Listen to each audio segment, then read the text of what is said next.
तो मार्वल की first family finally हमारे एमसीयू में आ तो चुकी है, पर अपने साथ ये भर भर के सवाल भी लाए हैं, जैसे कि कल का लौंडा फ्रैंकलिन रिचर्ड्स ऑलरेडी एमसीयू का सबसे पावरफुल कैरेक्टर कैसे, सू स्टॉर्म ने अकेले ऑलमोस्ट गैलेक्टस को कैसे हरा दिया, और ऑफ कोर्स भाई अब जब फैंटास्टिक फोर आके जा चुकी है तो थंडरबोल्ट से ये और डूम्सडे कैसे कनेक्ट होता है। ऐसे ही आज तुम हर सवालों का आंसर घर लेके जाओगे। सो चलते हैं, तो चालू करते हैं सीधा हमारे बिग बैड बॉय गजेंद्र से कि आखिर इसे फ्रैंकलिन चाहिए ही क्यों था। तो देखो, ये तो हम जानते ही हैं कि फ्रैंकी भाई उसके लिए एग्जैक्टली वैसे ही था जो कि एक प्यासे के लिए पानी का टैंकर होता है। इसकी रियलिटी वार्पिंग पावर से वो लिटरली भाई जितने भी चाहे प्लैनेट्स बना के खा सकता था। बट इंटरेस्टिंगली सर, वो इनमें से किसी में भी इंटरेस्टेड था ही नहीं, ना भाई फ्रैंकलिन के पावर्स ना प्लैनेट्स, बल्कि इंस्टेड वो फ्रैंकी को अपने साथ रिप्लेस करने के पीछे था, यानी वो उसे अगला गैलेक्टस ही बनाना चाहता था। और इसका रीजन सिंपल है, ये बंदा देखो बिलियंस ऑफ ईयर्स तक यूनिवर्स का कोना कोना घूम के प्लैनेट से खाता आ रहा था, जो कि ऑब्वियसली वो अपने भूख के लिए तो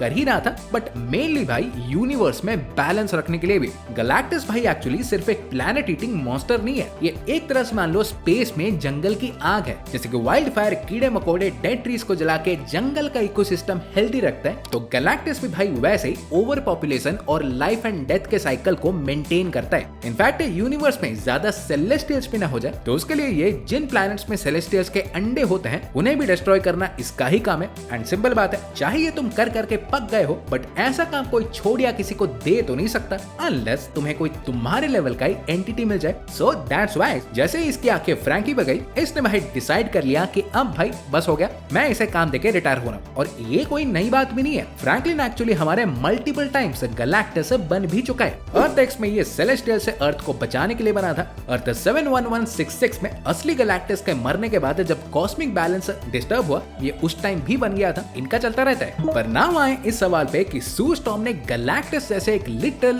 डेमीगॉड को ऑलमोस्ट कैसे हरा ही दिया था। तो पहली बात तो देखो, एंड बैटल वाला गैलेक्टस पहली मीटिंग वाले गैलेक्टस इतना पावरफुल बिल्कुल नहीं था, बिकॉज एक रीजन तो ये अपने शिप से बाहर था, और दूसरा सबसे मेन वाला ये अपने श्रिंक्ड फॉर्म में था, क्योंकि जब ये श्रिंक होता है तो इसकी स्ट्रेंथ भी उसी के हिसाब से कम हो जाती है। और बात रही मदर के मदरिंग करने की, तो भाई लोग लेट मी टेल यू, ये पूरे सन के चारों तरफ फोर्स फील्ड बनाने जितना पावरफुल है। इवन ये एक सेलेस्टियल को मार चुकी है, तो एक 400 मीटर के गैलेक्टस को ये धक्का नहीं मार सकती। इवन फिल्म को देखने के बाद एक और चीज भी जो बहुत लोग सोच रहे हैं कि फ्रैंकलिन इतना पावरफुल कैसे बन गया, जबकि इसके पेरेंट्स रीड और सू इसके आसपास भी नहीं है। तो वो क्योंकि देखो, एक तो ये एक म्यूटेंट है, और म्यूटेंट्स के x gene most of the time parents से नहीं आते, वो कंप्लीटली रैंडम होते हैं। और दूसरा, इसका ओवर द टॉप पावरफुल होने का कारण कि सू स्टॉर्म और रीड रिचर्ड्स जिस कॉस्मिक रे से अफेक्ट हुए थे, तो उस कॉस्मिक रेडिएशन से इसके एक्स जीन्स भी इवॉल्व हो गए होंगे। बिकॉज तुम खुद ही सोचो, अगर नॉर्मल लोग ही सीधा एक ओमेगा लेवल म्यूटेंट पैदा कर सकते हैं, तो दो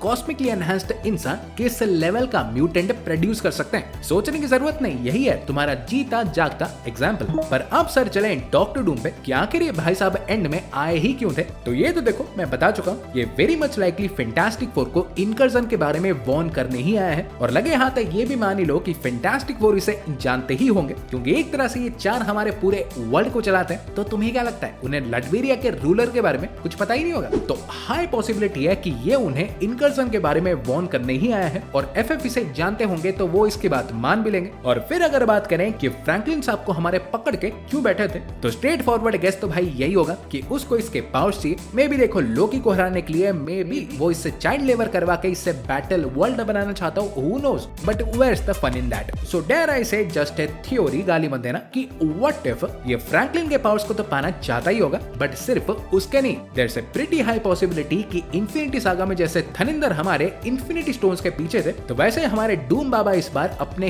ह्यूमन स्टोन्स यानी फ्रैंकलिन, स्कारलेट विच, सेंट्री और लोकी के पीछे हो, यानी एक एक करके सबके पावर से हड़पना ही इसका गोल हो। इवन आई डोंट से ये मारी होगी, बट व्हाट इफ भाई अगर ये फ्रैंकलिन को ही यूज करके स्कारलेट विच को रेजरेक्ट करना चाहता हो। इनफैक्ट किसको पता, ये ऑलरेडी शायद अपना काम चालू भी कर चुका हो, क्योंकि जैसे टाइम रन्स आउट के दौरान जब भाई सारे अपने अपने यूनिवर्स को बचाने में लगे थे और ये गायब रह के बैकग्राउंड में अपने कांड कर रहा था, तो वैसे ही भाई इस फिल्म में भी ये गायब ही था। स्टार्टिंग में तो भाई था ही, और गैलेक्टस के अटैक के टाइम भी, क्योंकि तुम ही सोचो, डूम भाई इतना बड़ा इग्नोरेंट तो है नहीं कि इसकी दुनिया उठ जाए और ये फाइट बैक भी ना करे। सो पक्की बात है, ये अपनी मल्टीवर्सल तैयारी चालू कर चुका है। इमेजिन यहाँ से फ्रैंकलिन को उठाएगा, फिर उससे स्कारलेट विच को जिंदा करेगा, फिर 616 जाके सेंट्री को उठाएगा, उठाएगा और फाइनली सबके पावर सब पाने के बाद लोकी की टिकट काटेगा। पर वो तो भाई दूर की बात है। एक और चीज है जिसके लिए अभी भी बहुत लोग कंफ्यूज्ड है कि फैंटास्टिक फोर, थंडरबोल्ट्स और डूम्सडे कनेक्ट कैसे होंगे। तो भाई देखो, इट्स वेरी क्लियर। डूम आके इनसे मिल चुका है। ये फैंटास्टिक फोर को इनकर्जन्स का बता के उन्हें फिक्स करने मल्टीवर्स ले जाएगा। ये 616 में आके लैंड करेंगे। वैसे लैंड तो नहीं, क्रैश करेंगे। जहां ये क्रैश साइट में न्यू अवेंजर्स और अवेंजर्स दोनों टीम से मिलेंगे। और फैंटास्टिक फोर का तो ऑलरेडी ये हुतिया काट ही चुका है, तो वहां वो दोनों अवेंजर्स के टीम्स को भी मैनिपुलेट कर देगा। चेहरा तो इसका है ही टोनी वाला, तो काम और भी इजी। और अवेंजर्स एट डूम्सडे की शुरुआत ऐसी ही होगी। इनफैक्ट भाई इस प्रथा को देखते हुए कि रूसोस कैसे डूम्सडे से रिलेटेड सारे फिल्म्स के क्रेडिट्स को डायरेक्ट कर रहे हैं, डोंट बी सरप्राइज्ड अगर ये स्पाइडरमैन ब्रांड न्यू डे का भी एक कर ही दें। सो तुम्हारे क्या विचार है इसको लेके, लेट मी नो। वीडियो पसंद आई हो तो वीडियो को देखो, लाइक कर दो और सब्सक्राइब करना भूलना मत। गैलेक्टस छोड़ दूंगा तुम्हारे घर के अंदर। मैं तुमसे मिलूंगा एक और वीडियो में। सो गाइस, तब तक बाय और टेक केयर।